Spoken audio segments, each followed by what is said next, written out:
السلام علیکم ورحمۃ اللہ وبرکاتہ۔ میرا نام ہے حافظ محمد طلحہ اور آپ دیکھ رہے ہیں میرا یوٹیوب چینل فیضان قرآن۔ امید کروں گا کہ آپ لوگ خیریت سے ہوں گے۔ آج میں آپ کو پڑھانے جا رہا ہوں مدات اور اس کی مشق۔ آئی نو دیٹ کہ آپ لوگ بہت زیادہ ایکسائٹیڈ ہیں آج کے سبق کے لیے، تو بغیر پھر کسی ٹائم ویسٹ کے ہم سٹارٹ کرتے ہیں۔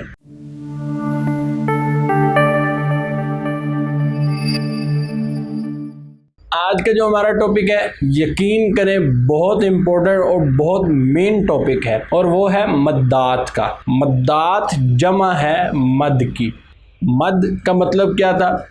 ہم نے پیچھے پڑھا تھا، مد کا معنی ہے طول دینا، دراز دینا، لمبا کرنا۔ پچھلے اسباق میں سے کسی ایک سبق کے اندر میں نے آپ کو حروف مدہ پڑھائے تھے، تب ہم نے مد کے بارے میں کچھ پڑھا تھا۔ تو آج ہمارا جو ٹاپک ہے وہ ہے مد کا۔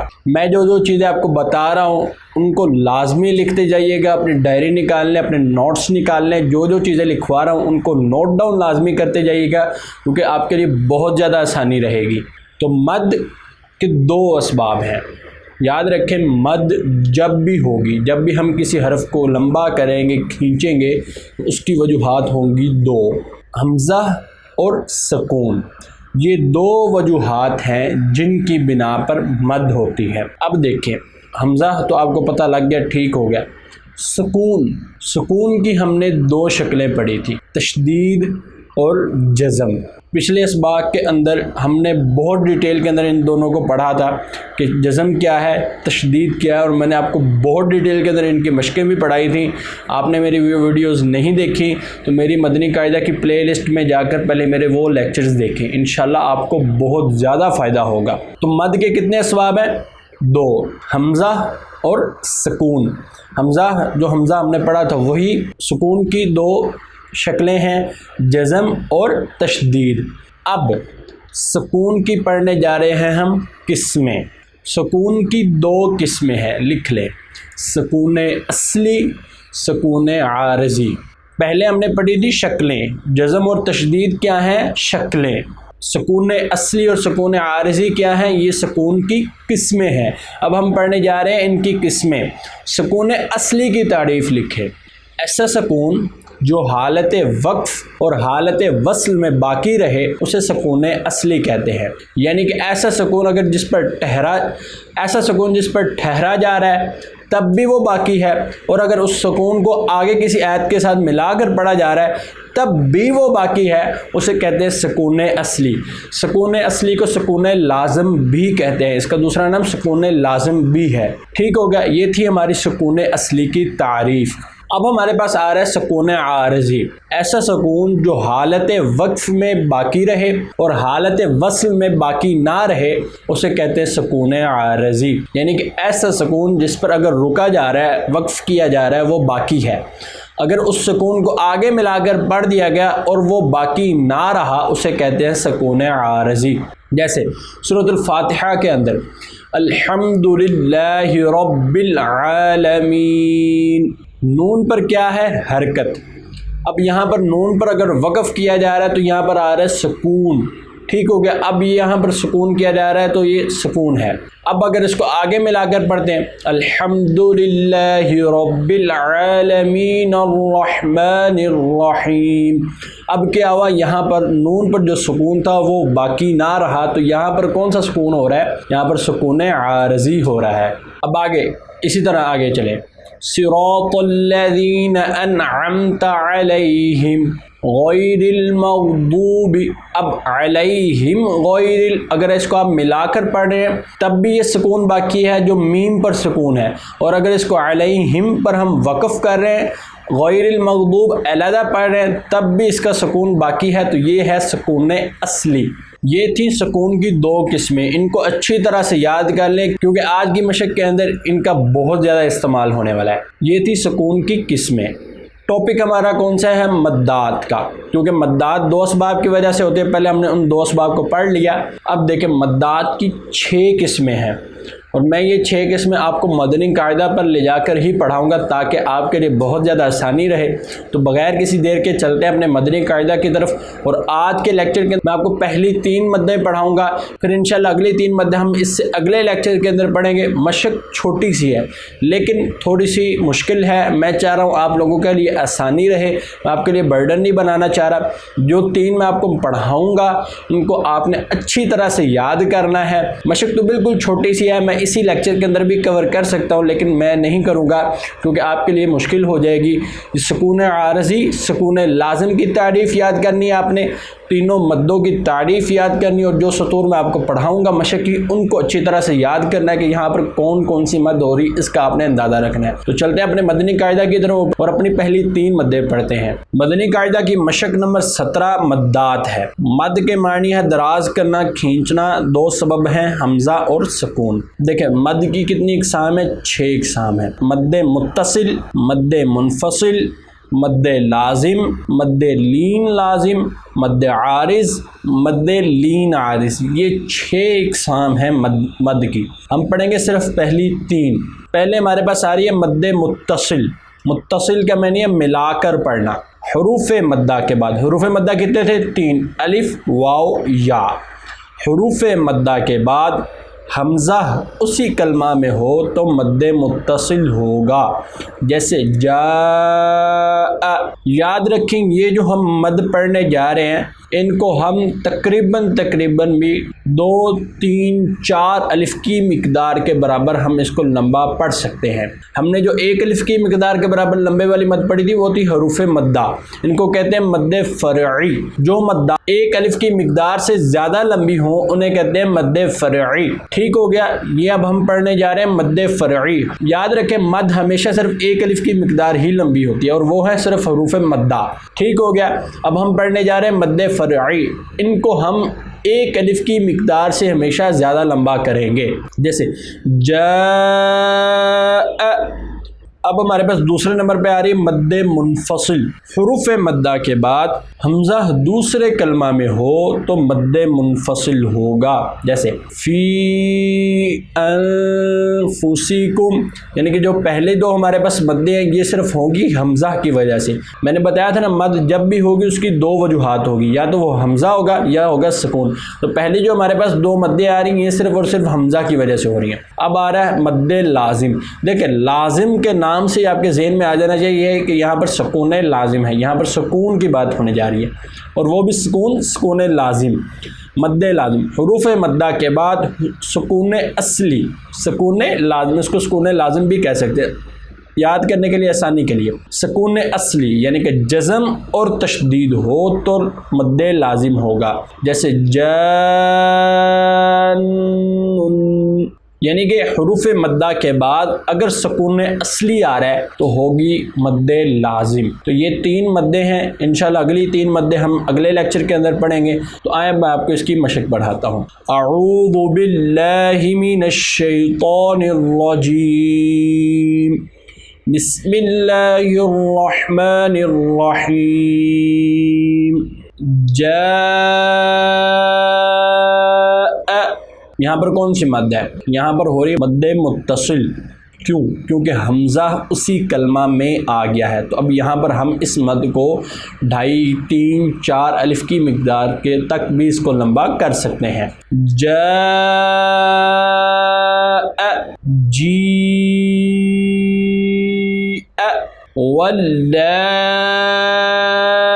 واللائی۔ اب یہاں پر کون سی مد ہو رہی ہے؟ مد متصل، کیونکہ حمزہ اسی کلمہ میں آ گیا تو اب یہاں پر ہوگی مد متصل، اور آگے یا مدہ ہے تو اب یہاں پر ہم اس کو 1 الف کی مقدار کے برابر ہم اس کو بھی لمبا کریں گے۔ واللائی،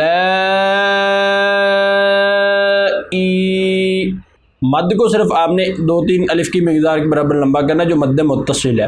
یہ جو 1 الف کی جو حروف مدہ ہے ان کو 1 الف کی مقدار کے برابر ہی لمبا کرنا ہے۔ سیئت،